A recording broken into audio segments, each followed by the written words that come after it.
progressive primary challengers for House Democrats who these candidates see as out of step with the Democratic Party, more moderate members. Is this a sign that the party is no longer a big tent party, either the competition between ideologies? Can you respond to that?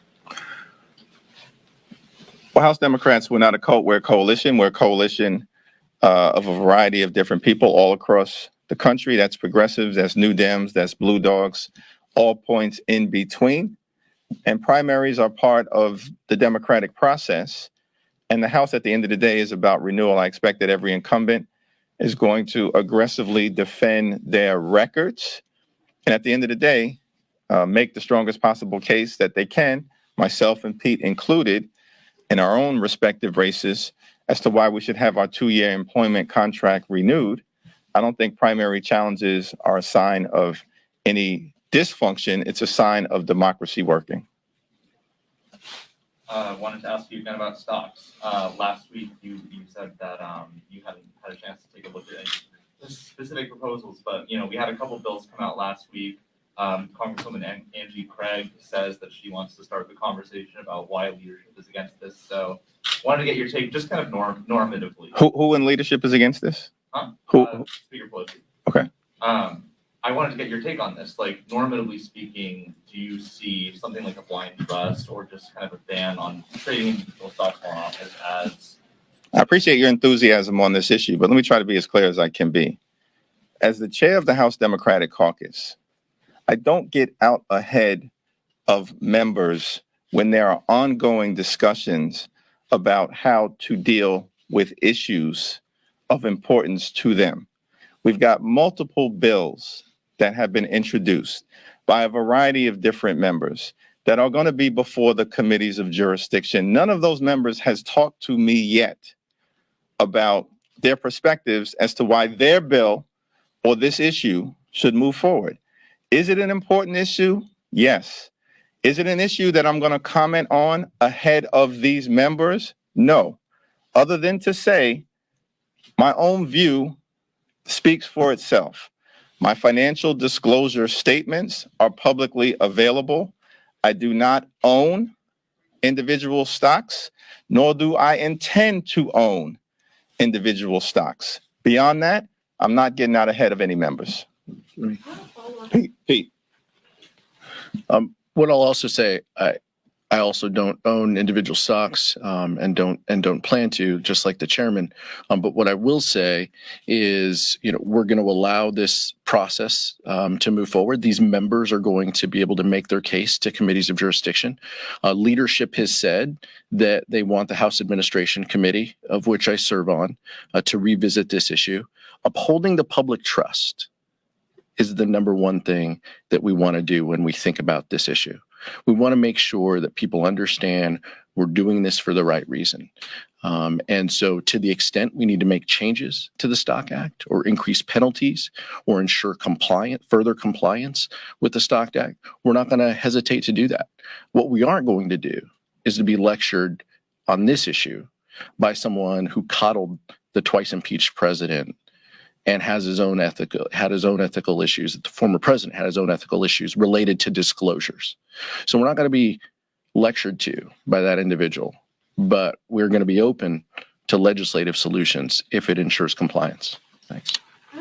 Thank you. Let me just say on that, some of these people on the other side of the aisle, thank you, Mr. Vice Chair, for raising this.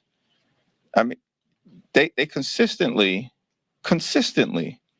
bent the knee and supported the most corrupt president in American history across the board. And I don't want to lecture the Congress about how to proceed when there's a process in place. Brilliant members are putting forth different pieces of legislation. Like, we're going to handle this in a thoughtful, evidence-based fashion and come to a conclusion at the end of the day in the manner that the vice chair laid out. But these people lecturing us, I mean, the grifter in chief is someone who they supported lock, stock, and barrel, and still do as loyal members of the cult. About Build Back Better, you had mentioned your anticipation is that after the voting rights debate is and the vote is done, that you guys will get something across the finish line. Do you mean to imply that you guys are looking at a smaller, like scaling back the Build Back Better bill? No, I mean to imply that I expect conversations will continue, as I believe the administration has indicated, with Senator Manchin and other senators on the other side of the Capitol to try to get important parts of the Build Back Better Act, if not the entire thing, over the finish line. That's what someone who hasn't asked. Coming Yeah. up on a year of President Biden's time in office, can you just reflect on this past year, things that Democrats can do better into the second year of President Biden's term, and things that you think that he can possibly improve on? Pete, you want to address that? Sure. I thought the chairman laid out earlier the pieces that we are proud of in the past 364 days. American Rescue Plan, re-entering the Paris Climate Accord, and the Bipartisan Infrastructure Improvement and Jobs Act.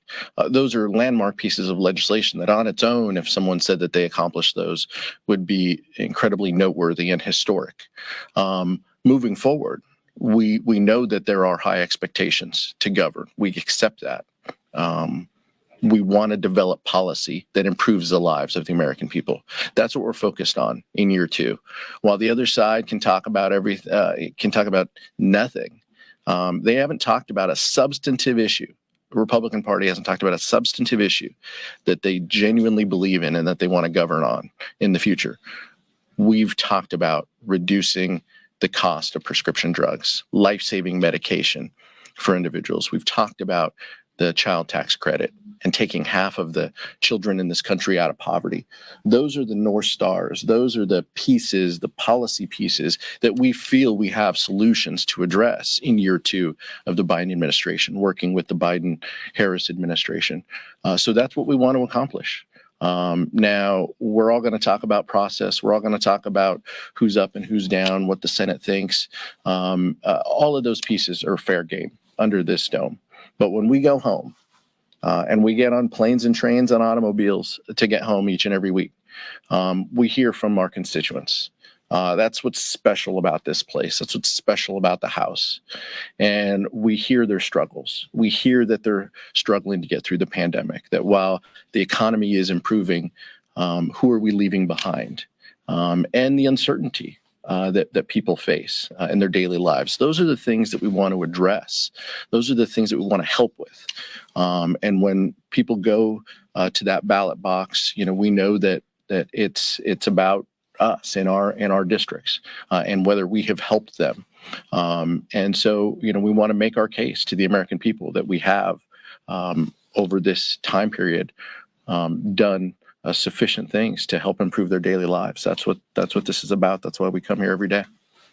Thank you for that question. It's also my expectation, in addition to, as Vice Chair Aguilar has laid out, that we're going to continue to work on these incredibly important issues, that this will be a year of drawing contrasts. Democrats deliver for the people. The Republicans are the party of no, the party of nonsense, the party of getting nothing done.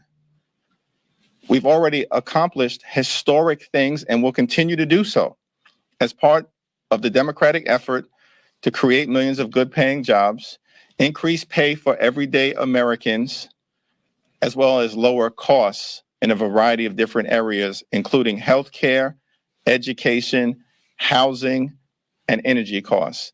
We'll keep our focus on delivering for the American people, but also not let the Republicans off the hook because of their incompetence, their inaction, as well as their continued adherence to a failed cult leader. Last two questions. We'll go here and then last question. Thank you, Mr. Chairman. You say how you're trying to make the contrast that Democrats are the party that delivers. A lot of members are overhearing and pretty anxious that they haven't delivered yet on Build Back Better. I know some House members bringing up to leadership that they may want to pass bills individually to see what the Senate can package up. Progressives looking at maybe pushing Biden on executive orders on Build Back Better. What is leadership's position on this? How are you trying to quell those anxieties as you continue to move forward these next 10 months to election day? Well, House Democrats have delivered in each and every area. And it's my expectation that we'll be able to find a pathway forward with the Senate on Build Back Better and certainly, hopefully, on voting rights. But I think it's important to remember, as Dr. King just reminded us as we reflected upon his life and his legacy a few days ago, the arc of the moral universe is long, but it bends toward justice. We think what Dr. King was saying to us is that in this world, there's some good folks, there's some rough folks.